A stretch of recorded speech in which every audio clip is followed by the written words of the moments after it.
A adolescência, ela é uma época potencialmente perigosa, né, em termos de elementos psicopatogênicos.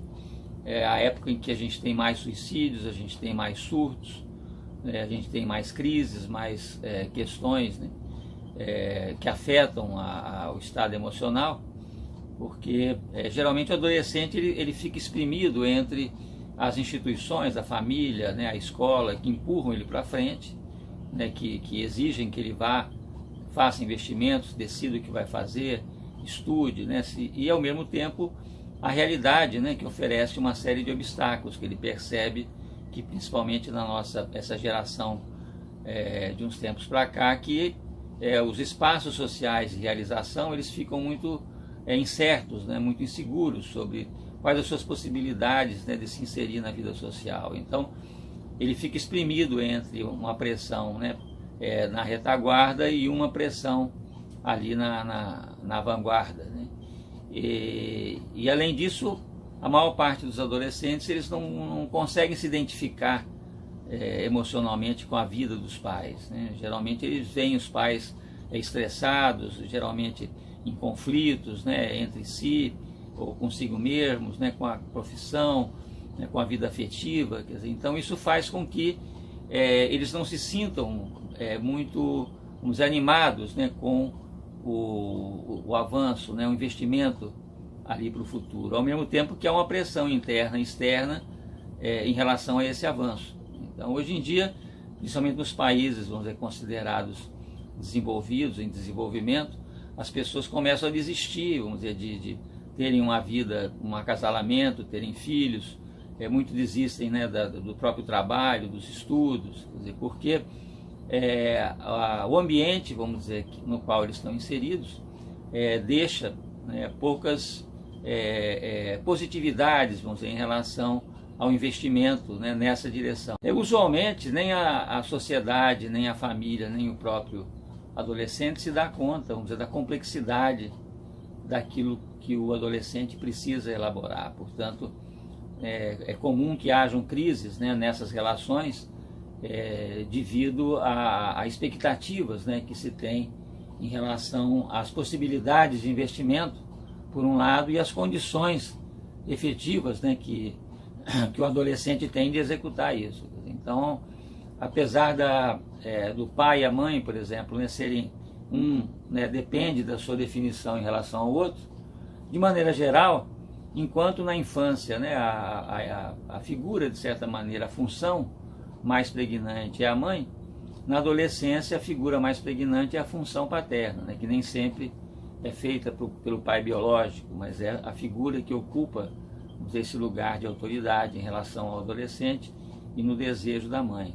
E essa função na nossa sociedade ela é extremamente precária. A gente tem vários tipos, né, de alienação parental, né, desde a ausência concreta, né, o abandono, até abandonos emocionais, psicológicos, né, em relação ao exercício dessa função. Ao mesmo tempo que na adolescência, né, existe uma revivência muito grande, muito atuada, né, em relação ao que a gente chama ali o complexo de Édipo, né, onde as relações amorosas, os vínculos libidinais estão sendo atualizados, né, e estruturados, o que a gente chama os complexos fraternos, né, que se dão as identificações horizontais, né, as identificações entre os semelhantes, que dão, vamos dizer, uma força, uma consistência para o adolescente, vamos dizer, encarar a crise, vamos dizer, dos seus ideais, né, a transformação dos seus ideais, o complexo do parricídio, que a gente chama, né, que é exatamente esse tipo de relação que existe emocional com a figura paterna, com a função paterna, através da qual ele pode desenvolver, introjetar a questão da lei, né, a partir da identificação, da introjeção com essas figuras que representam a autoridade, não necessariamente o autoritarismo, mas a autoridade que pode, através disso, né, ser metabolizado na lei, né, na moral, na ética. Então essas situações, né, elas implicam muitas rebeldias, implicam muitas aventuras, implica muita movimentação, né, tanto erótica, amorosa, né, nesses vínculos estruturantes que são ao mesmo tempo muito complexos. Então a gente tem os fantasmas, né, e atuações, efetivações intensas ali, né, dos filicídios, né, de várias maneiras, tanto concretos quanto simbólicos, né, através de pressões, né, de abandonos, né. A gente tem o parricídio, né, que é exatamente esse processo simbólico, mas muitas vezes aparece de forma atuada, né, em formas altamente conflitivas. A gente tem o matricídio, né, que já aconteceu ali de certa maneira na infância, que representa a entrada do sujeito, né, no simbólico, na cultura, pela linguagem, e que agora na adolescência é feita, né, nessa transferência que ele faz do universo familiar para a cultura. Quer dizer, esse matricídio, portanto, simbolicamente, é a passagem da natureza para a cultura. Quer dizer, enquanto a mãe representa, vamos dizer, esse vínculo de mater, né, de natureza, de matéria, o matricídio representa a entrada numa ordem simbólica, né, uma ordem social, uma ordem coletiva. Então, essas pressões, né, essas vivências, tornam não só o ambiente interno do adolescente bastante crítico, quanto as suas relações, né, também bastante críticas. Só que, ao mesmo tempo, é um espaço altamente construtivo, né, altamente que se pode, né, inovar muita coisa, tanto para a família, quanto para a sociedade, né, quanto para o indivíduo. Né, porque a gente diz, né, que as inovações elas surgem exatamente do iniciante. Né, as pessoas que já estão acostumadas, né, que já são experientes, elas não têm muito potencial de inovação, porque a inovação ela surge com o erro. Né, e o erro ele é muito característico dos começos. Né, geralmente uma inovação é um erro que deu certo. Né, e o adolescente ele está muito propenso, vamos dizer, a representar esse universo de inovações, mas, ao mesmo tempo, né, existe a grande possibilidade dessas crises, né, redundarem em situações psicopatogênicas. Como a adolescência ela tem a ver, né, com esse processo crítico, né, as crises elas potencializam, radicalizam, né, bastante os extremos. Então na adolescência surge, vamos dizer, tanto o bem, né, quanto o mal. Então o adolescente ele pode tanto se vincular, né, a ideologias e a ideais e atuações, né, nessa ideia do bem, que pode ser vinculado a causas sociais, a causas religiosas, né, a causas pessoais, quer dizer, né, quanto o surgimento do mal, né, da crueldade, da violência, da agressividade, né, de implicações, né, de várias formas ligadas a essa ideia do terrorífico. Quer dizer, que outras vezes esses aspectos terroríficos, né, ou essas atuações, vamos dizer, do bem, elas são reprimidas, né, elas são recalcadas, e o indivíduo ele joga para dentro de si essa energia, vamos dizer, que seria usada externamente, né? Então isso promove ambientes emocionais eventualmente pesados, complicados, né?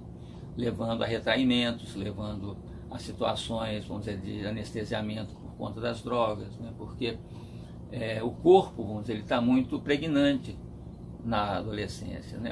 Ligado à sexualidade, ligado à agressividade, né? A necessidade de elaborar isso. Então, geralmente, essas situações, né, de violência se devem à dificuldade que ainda o adolescente tem de vincular a sua libido, a sua energia a objetos, a objetivos, né, a processos de realização. Então, essa energia solta, ela tende a promover distúrbios, né? E eventualmente, para tentar conter esse fluxo, aparecem as drogas, né? Aparecem formas, né, de entorpecimento, né, formas de gasto, vamos dizer, de energia, tanto positiva, eventualmente no esporte, eventualmente nos exercícios, né, nesses investimentos, vamos dizer, que a gente poderia chamar de realização, quanto, né, em formas e investimentos de desconstrução, desrealização. Então são implicações, né, que o adolescente tem, ou em causas, vamos dizer, que a gente poderia chamar, aonde ele encontra essa ideia, né, meio caricatural do bem, ou numa imagem, vamos dizer, ali, no investimento do mal, ou ele fica, né, numa situação reprimida, numa situação onde essa energia ela é contida através, eventualmente, né, tanto de atitudes, mas eventualmente no uso, né, de processos químicos, né, processos mentais que reprimem esse potencial. O adolescente ele precisa começar a se haver com a sua, que a gente poderia chamar de sua herança, né, aquilo que a sua linhagem, os seus pais, né, a sua geração herda, vamos dizer, em relação à anterior, né, que cada geração ela deixa, né, para a geração seguinte problemas oriundos do tipo de solução que ela deu para aquilo que na sua geração era problemático. Então, na nossa geração, né, existiam vários problemas ali ligados a gente viveu vários tipos de liberação, né, a nível sexual, a nível do feminino, né, a devastação, né, das guerras mundiais, né, que a gente teve que resolver. E essa geração ela encontra, né, um horizonte que foi deixada pela geração anterior, ligada também a várias devastações emocionais. Quer dizer, os relacionamentos afetivos, né, ficaram relativamente devastados, né, as possibilidades de realização pessoal, profissional, né, também ficaram bastante complicados. Quer dizer, então são problemas, né, que a geração anterior deixa para os adolescentes resolverem, sendo que eles já trazem dentro de si esses problemas internos, né, que eles também têm que resolver. Então, muitas vezes, eles têm que dar conta, vamos dizer, de situações conflituosas no seu ambiente emocional, no seu ambiente próximo, né? Vários tipos de demanda, vários tipos de conflito, de exigências. E eles também têm dentro de si esse universo em transformação. Essa metamorfose, vamos dizer, é bastante extensa, né? Bastante profunda, pela qual eles estão passando. Então, esse encontro, né, vamos dizer, dessas cargas é um elemento também que tem uma psicopatogenia bastante importante ali, né, durante esse período. Da mesma maneira que a criança ela precisa da fantasia, né, para construir como uma espécie de cimento, vamos dizer, na construção do mundo, né, o adolescente ele precisa da ilusão, né, como uma espécie de proteção em relação aos traumas, né, aos traumatismos do encontro com o real. Então, o adolescente ele já começa a perceber com mais clareza, vamos dizer, né, o real, e esse encontro ele é quase sempre traumático. E ele precisa, portanto, dessa área de ilusão, né, para poder, vamos dizer, através dessa proteção, desenvolver uma negociação, uma relação com esse real, de tal maneira que ele possa converter isso numa realidade. Quer dizer, o que é a realidade? Né? É uma mistura do real, né, tanto interno, né, quanto real externo, com os processos psicológicos, mentais, né, com as fantasias, com os desejos, de tal maneira que o sujeito ele possa se reconhecer nesse real, ele possa se ver inserido nesse real. Ele possa encontrar no real as suas possibilidades de reificação, de transformar como parte desse real a sua realidade. Então esse processo, né, ele pode ser eventualmente invadido, ele pode sofrer vários tipos de invasão pelo ambiente, né, interno e externo, e esse tipo de invasão ele pode deflagrar reações sintomáticas profundas, né, defesas mais profundas, né, como surtos, como atuações, como suicídios, como agressões, que é uma forma, vamos dizer, do sujeito reagir, né, quando esse perímetro, né, da ilusão ele é invadido, ele é rompido, ele é impossibilitado. Situações emocionais que são particularmente significativas, né, no processo conflitivo, né, que pode gerar problemas importantes na adolescência. Um deles é o que se chama a derreleição, que a derreleição é o processo de ser lançado no mundo, né, de ser jogado no mundo. Então esse sentimento, eventualmente, ele pode ser muito crítico, né, quando o adolescente ele sente, né, que as suas capacidades, vamos dizer, de elaboração do real são precárias, quer dizer, ou porque as suas relações, né, familiares não lhe deram segurança suficiente, né, que simbolicamente é nesse processo, né, que a gente chama do matricídio, onde inicialmente a entrada, né, do sujeito na linguagem e agora na adolescência a entrada do sujeito na cultura, né, a passagem da vida familiar, da estrutura, vamos dizer, de suporte da família para a cultura, aonde ele sente uma falta de consistência, né? O seu sistema simbólico, né, não tem condições de elaborar o real, tanto interno quanto externo, no processo de reificação. Não dá suporte, vamos dizer, para fazer isso, ou por conta dessa precariedade, né, da sua situação anterior, ou porque, né, as condições, né, do ambiente, as condições sociais, não se mostram efetivas no processo de acolhimento. Não dá, né, segurança de que ele possa realizar na sua vida social, reificar na sua vida social os seus desejos, os seus sonhos, as suas aspirações. E da mesma maneira que quando a gente come, né, alguma coisa, o corpo ele tem que ter enzimas, ele tem que ter substâncias, né, para decompor esses elementos, né, e poder absorver, poder elaborar. A nossa mente, o nosso sistema simbólico, ele também tem que ter símbolos, né, ele tem que ter representações para poder lidar com aquilo que a gente absorve emocionalmente, psiquicamente.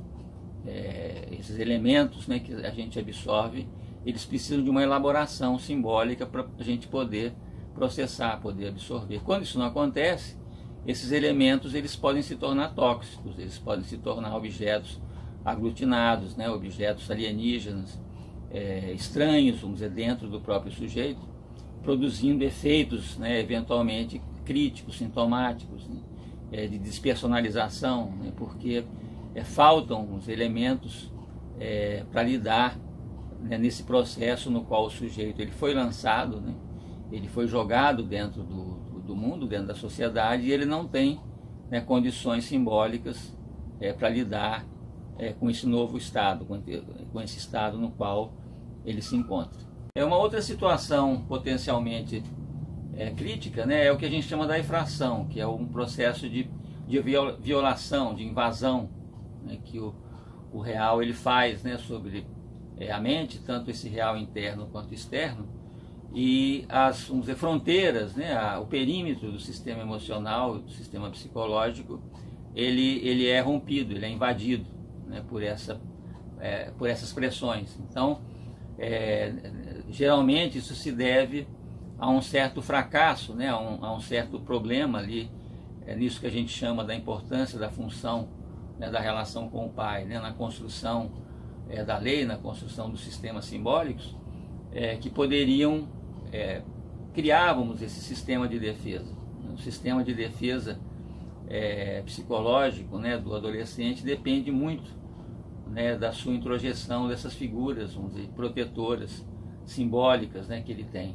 Então, quando a relação com essas figuras, né, de proteção, elas falham, né, elas se desorganizam por crises, né, nos relacionamentos com essas pessoas ou entre as pessoas, né, de tal maneira que ele não consegue lidar bem, absorver bem essas funções, ele fica desprotegido, né, o seu sistema de defesa fica ineficiente e ele tem que lançar a mão de mecanismos de defesas mais complicados, mais profundos, né, que pode, né, declanchar crises, né, reações violentas de várias formas, ou isolamentos muito profundos como formas, né, de defesa, ou se proteger em vícios, né. Então, essa infração, né, que corresponde a um processo, né, invasivo, né, origina uma série de problemas possíveis ali na adolescência, oriundo, né, dessas falhas, quer dizer, tanto do ambiente próximo, né, das figuras de autoridade, quanto né, do sistema, vamos dizer, social, do sistema no qual o adolescente está se dirigindo, também que se torna invasivo, que se torna pouco acolhedor, né? Eventualmente, a nossa sociedade ela se mostra bastante violenta, né, em relação às demandas, às exigências e aos abusos diversos, né, pelos quais um adolescente passa, né, por conta da sua rebeldia, por conta da sua eroticidade, da sua sexualização, da maneira como o seu corpo se constitui agora num corpo erógeno. Então essas figuras que deveriam ser acolhedoras, protetoras, elas podem se tornar abusivas, invasivas, violarem, vamos dizer, esse espaço existencial do adolescente. O desamparo é o outro sentimento, né, muito crítico na adolescência, e ele é muito típico, vamos dizer, dessa posição onde o adolescente está fazendo essa transição entre a natureza e a cultura, ou entre a família e a sociedade.